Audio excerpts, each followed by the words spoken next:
All right, you voted for Majority Leader Eric Cantor, not John Boehner.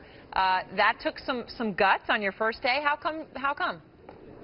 Erin, what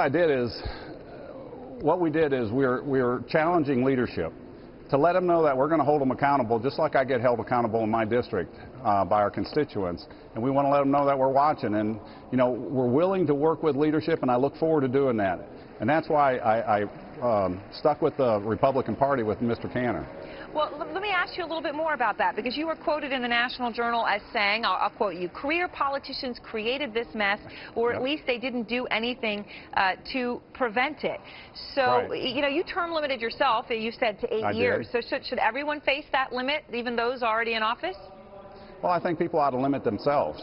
You know, I set that limit of 8 years because I figured that was good enough for George Washington. It's good enough for me.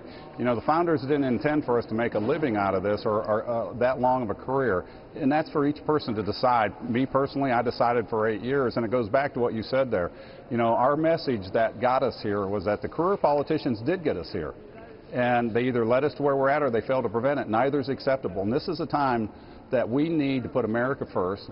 Not so much a political party. The parties are important, but it's more important to put our country first. And I look forward to doing that, and I let leadership know that I'm willing to work for them, work with them, but yet I'm also willing to stand up against them.